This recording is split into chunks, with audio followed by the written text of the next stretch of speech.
नमस्कार दोस्तों, मैं वंदनी एक बार फिर से आप सभी का स्वागत करती हूं अपने YouTube चैनल संस्कृति संस्कृत की में। दोस्तों, भगवान विष्णु के 24 अवतारों की श्रृंखला में इस बार हम चर्चा करेंगे भगवान के धन्वंतरी अवतार, मोहिनी अवतार एवं हयग्रीव अवतार की। हिंदू धार्मिक मान्यताओं के अनुसार भगवान विष्णु के अवतार श्री धन्वंतरी देव हैं। इनका पृथ्वीलोक में अवतरण समुद्र मंथन के समय हुआ था। शरद पूर्णिमा को चंद्रमा, कार्तिक द्वादशी को कामधेनु गाय, त्रयोदशी को धन्वंतरी, चतुर्दशी को काली माता और अमावस्या को भगवती लक्ष्मी जी का सागर से प्रादुर्भाव हुआ था। इसीलिए दीपावली के 2 दिन पूर्व धनतेरस को भगवान धन्वंतरी का जन्म धनतेरस के रूप में मनाया जाता है। इसी दिन इन्होंने आयुर्वेद का भी प्रादुर्भाव किया था। इन्हें भगवान विष्णु का रूप कहते हैं, जिनकी 4 भुजाएं हैं। ऊपर की दोनों भुजाओं में शंख और चक्र धारण किए हुए हैं, जबकि 2 अन्य भुजाओं में से एक में जलुका और औषध तथा दूसरे में अमृत कलश लिए हुए हैं। इनका प्रिय धातु पीतल माना जाता है, इसीलिए धनतेरस को पीतल आदि के बर्तन खरीदने की परंपरा भी है। इन्हें आयुर्वेद की चिकित्सा करने वाले वैद्य आरोग्य का देवता कहते हैं। इन्होंने ही अमृतमय औषधियों की खोज की थी।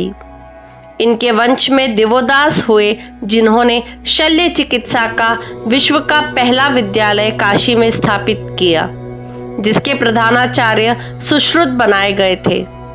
सुश्रुत दिवोदास के ही शिष्य और ऋषि विश्वामित्र के पुत्र थे। उन्होंने सुश्रुत संहिता लिखी थी। सुश्रुत विश्व के पहले सर्जन यानी शल्य चिकित्सक थे। दीपावली के अवसर पर कार्तिक त्रयोदशी धनतेरस को भगवान धन्वंतरी की पूजा करते हैं। कहते हैं कि भगवान शंकर ने विष पान किया, धन्वंतरी ने अमृत प्रदान किया और इस प्रकार काशी कालजयी नगरी बन गई।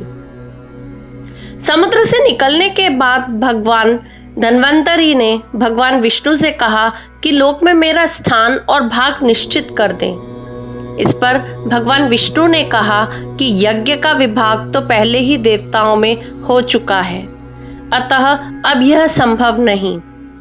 देवों के बाद आने के कारण आप ईश्वर नहीं हो, अतः आपको अगले जन्म में सिद्धियां प्राप्त होंगी और आप लोक में प्रसिद्ध होंगे।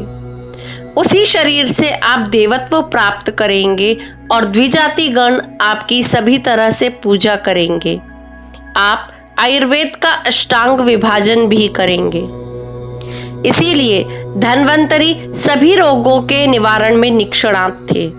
उन्होंने भारद्वाज ऋषि से आयुर्वेद ग्रहण कर उसे साष्टांग में विभक्त कर अपने शिष्यों में बांट दिया।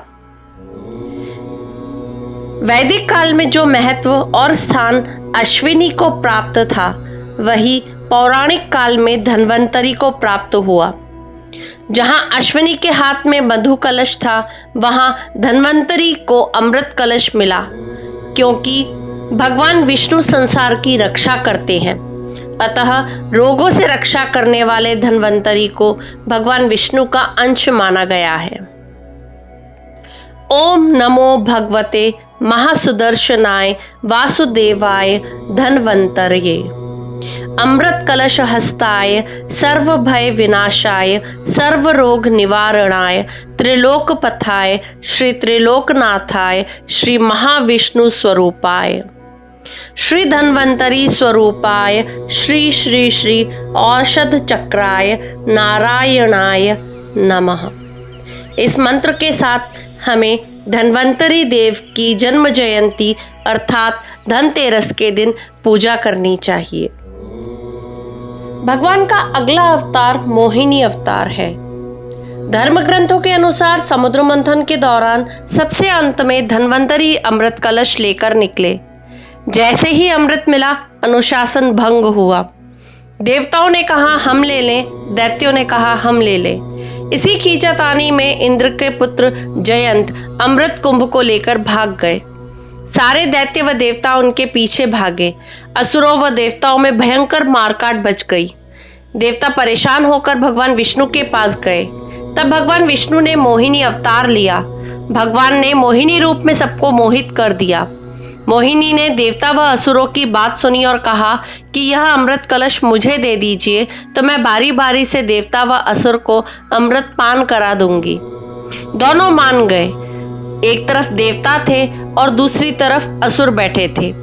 फिर मोहिनी रूप धरे भगवान विष्णु ने मधुर गान गाते हुए और नृत्य करते हुए देवता व असुरों को अमृत पान कराना प्रारंभ किया, जबकि वास्तविकता में मोहिनी अमृतपान सिर्फ देवताओं को ही करवा रही थी, जबकि असुर समझ रहे थे कि वे भी अमृत पी रहे हैं। इस प्रकार भगवान विष्णु ने मोहिनी अवतार लेकर देवताओं का भला किया। एक अन्य कथा के अनुसार एक राक्षस था भस्मासुर, जिसे वरदान था कि वो जिसके सर पर भी हाथ रखेगा वह भस्म हो जाएगा। भस्मासुर ने इस शक्ति का गलत प्रयोग किया और स्वयं शिव जी को भस्म करने चला। शिव जी ने भगवान विष्णु से सहायता मांगी। विष्णु जी ने एक सुंदर स्त्री का रूप धारण किया, भस्मासुर को आकर्षित किया और नृत्य के लिए प्रेरित किया। नृत्य करते समय भस्मासुर विष्णु जी की तरह ही नृत्य करने लगा और उचित मौका देखकर विष्णु जी ने अपने सिर पर हाथ रखा, जिसकी नकल शक्ति और काम के नशे में चूर भस्मासुर ने भी की। इस प्रकार भस्मासुर स्वयं ही अपने वरदान से भस्म हो गया। यह थी भगवान श्री हरि के मोहिनी अवतार की कथा। भगवान विष्णु के अन्य अवतार हयग्रीव की कथा इस प्रकार है। हयग्रीव नाम का एक परम पराक्रमी दैत्य हुआ। उसने सरस्वती नदी के तट पर जाकर भगवती महामाया की कठोर तपस्या की। बहुत दिनों तक बिना कुछ खाए भगवती के महामाया बीज एकाक्षर महामंत्र का जाप करता रहा। उसकी इंद्रियां उसके वश में हो चुकी थी। उसकी कठिन तपस्या से प्रसन्न होकर भगवती ने उसे तामसी शक्ति के रूप में दर्शन दिया। भगवती महामाया ने उससे कहा कि हे वर, मैं तुम्हारी तपस्या से प्रसन्न हूँ, वर मांगो। भगवती की दया और प्रेम से ओतप्रोत वाणी को सुनकर हयग्रीव की प्रसन्नता का ठिकाना न रहा। उसके नेत्र आनंद के अश्रुओं से भर गए। उसने भगवती की स्तुति करते हुए कहा कि हे माँ, यदि आप मुझ पर प्रसन्न हैं तो मुझे अमर होने का वरदान देने की कृपा करें। देवी ने कहा, दैत्यराज, संसार में जिसका जन्म होता है उसकी मृत्यु निश्चित है। प्रकृति के इस विधान से कोई नहीं बच सकता। अमर देवताओं को भी पुण्य समाप्त होने पर मृत्युलोक में जाना ही पड़ता है। अतः तुम अमृतत्व के अतिरिक्त और कोई भी वर मांगो। तब हयग्रीव बोला, अच्छा, तो हयग्रीव के हाथों ही मेरी मृत्यु हो, मुझे कोई अन्य न मार सके। तथास्तु कहकर भगवती अंतर्ध्यान हो गई। हयग्रीव असीम आनंद का अनुभव करते हुए अपने घर चला गया। वह देवी के वर के प्रभाव से अजय हो गया। त्रैलोकी में ऐसा कोई नहीं था जो उस दुष्ट को मार सके। उसने ब्रह्मा जी से वेदों को छीन लिया और देवताओं तथा मुनियों को सताने लगा। यज्ञादि कर्म बंद हो गए और सृष्टि की व्यवस्था बिगड़ने लगी। तब ब्रह्मा जी देवता भगवान विष्णु के पास गए, किंतु वे योग निद्रा में निमग्न थे। उनके धनुष की डोरी चढ़ी हुई थी। ब्रह्मा जी ने उनको जगाने के लिए वम्री नामक एक कीड़ा उत्पन्न किया। ब्रह्मा जी की प्रेरणा से उसने धनुष की प्रत्यंचा काट दी। उससे बड़ा भयंकर टंकार हुआ और भगवान विष्णु का मस्तक कटकर अदृश्य हो गया। सिर रहित भगवान के धड़ को देखकर देवताओं के दुख की सीमा न रही। सभी लोगों ने इस विचित्र घटना को देखकर भगवती की स्तुति की। भगवती प्रकट हुई। उन्होंने देवताओं से कहा, चिंता मत कीजिए, मेरी कृपा से आपका मंगल ही होगा। ब्रह्मा जी एक घोड़े का मस्तक काटकर भगवान के धड़ से जोड़ दें, इससे भगवान का हयग्रीवावतार होगा। वे उसी रूप में दुष्ट हयग्रीव दैत्य का वध करेंगे। ऐसा कहकर देवी अंतर्ध्यान हो गई। भगवती के कथनानुसार उसी क्षण ब्रह्मा जी ने एक घोड़े का मस्तक उतारकर भगवान के धड़ से जोड़ दिया। भगवती की कृपा के प्रसाद से उसी क्षण भगवान विष्णु का हयग्रीवावतार हो गया। फिर भगवान का हयग्रीव दैत्य से भयानक युद्ध हुआ। अंत में भगवान के हाथों हयग्रीव की मृत्यु हुई। हयग्रीव को मारकर भगवान ने वेदों को ब्रह्मा जी को पुनः समर्पित कर दिया और देवताओं तथा मुनियों का संकट निवारण किया। तो इस प्रकार यह थी भगवान के हयग्रीव अवतार की कथा।